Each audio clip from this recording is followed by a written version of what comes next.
شوف هؤلاء الذي حضروا مؤتمر الرياض محكومين على انفسهم، حكموا على انفسهم الان. يعني بدون ما نحاكمهم حكموا على انفسهم الا عوده. الا عوده ليش؟ لانهم باركوا العدوان.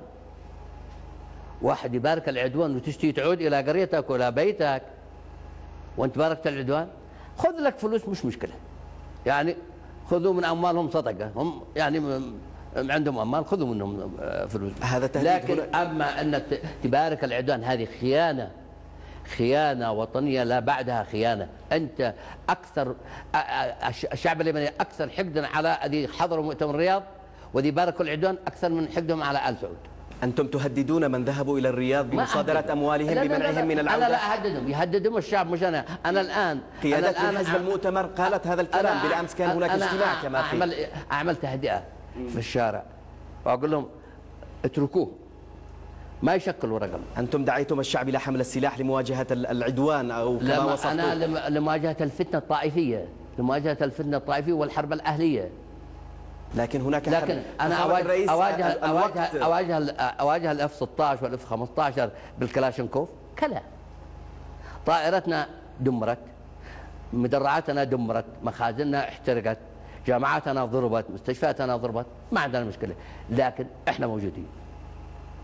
احنا موجودين 25 او يقترب 26 مليون بشر موجودين.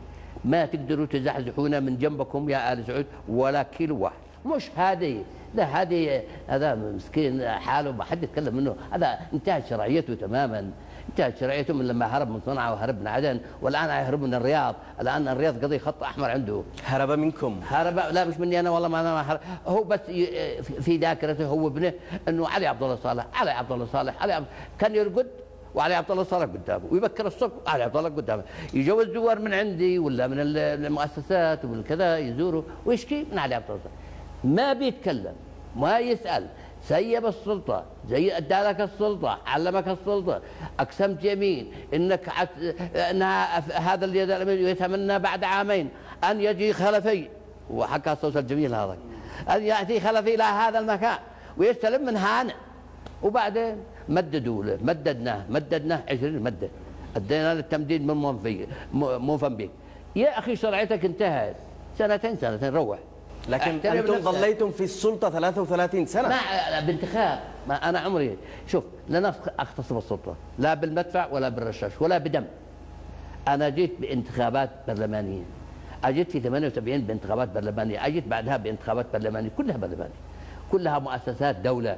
هو بس الناس جاحدين، الناس الجاحدين الاخوان المسلمين وبقيه الناصرين هذول المساكين هذا يشكلوا رقم مساكين، لا يشكلوا بس زي عذب الويل يفرح. من الذي يشكل رقم اليوم في اليمن؟ يا ثلاثه صراحه. الرقم الاول هو المؤتمر انصار الله، الاخوان المسلمين، هذه ثلاثه ارقام. المؤتمر منقسم؟ لا ما منقسم، مساكين هؤلاء صاروا يطلبوا لهم زلط. انتم عيب بالنسبه لقيادات يا اخي راحوا يطلبوا لهم فلوس مساكين. ما لا تتكلموا عن اصحاب المؤتمر، المؤتمر مؤتمر كامل موحد العقيده، موحد المبادئ، موحد الاهداف. مساكين شوي محتاجين لفلوس. هذه قيادات مهمه وكبيره في حزبكم. خليناهم يصيروا يشيلوا لهم زلط. ايش حتشتغل؟ كل ما في الامر لماذا لم تعطوهم انتم؟ ما في معنا من المليارات الموجوده بحسب مجلس الامن حق 60 المليار ما اقدر اصرف منها. لماذا؟ هذه قال عليها حميد الأحمر. من يقول بأنكم بنيتم معسكرات في صنعاء وحولتم هذه العاصمة إلى معسكر كبير، وهذا ما يحدث الآن من استهداف للمعسكرات وسط العاصمة. معسكراتنا وسط العاصمة في عدن، في حضرموت، في كل مدينة من مدن اليمن والمعسكرات موجودة. هكذا. بنيتم ترسانة من الأسلحة لم تستخدم إلا في الحروب الداخلية. ترسانة، وأنا أقول صحيح ترسانة من الأسلحة احتياطي.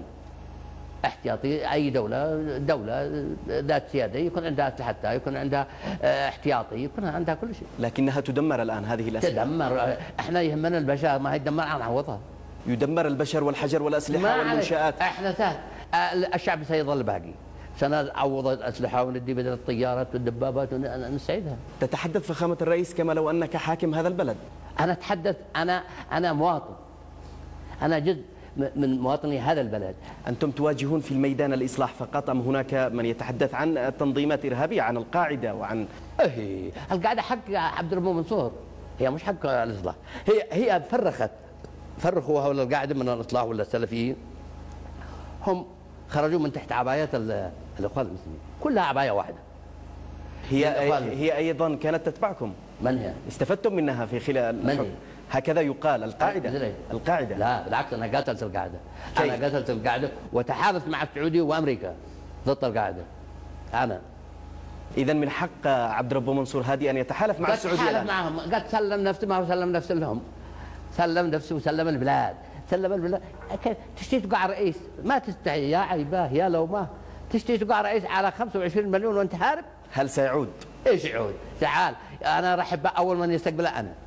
كيف؟ في المطار يجي، وانا اقول له يدي له الواعين حمايه من السنغال، والواعين من ماليزيا يجوا حمايه له وانا استقبله، يجي واحنا نرحب به على العين والراس، مننا واخونا. بس انت قتلت شعبك، عاد حياه، كم بتعيش؟ كم جمعت لك هبرت لك فلوس من السعوديه؟ من لم يكن عنده ماله، رايت الناس قد ماله الى من عنده ماله. هكذا معك فلوس. والناس الان تميل اليكم بسبب هذا الامر. عندكم فلوس انتم ايضا. والله سالوا السعوديه كم دفعت. هذا سالوا السعوديه والبنك المركزي السعودي يقولوا لهم كم دفعت لعلي عبد الله صالح. انا لن استلم دينار واحد لا منه ولا من غيره.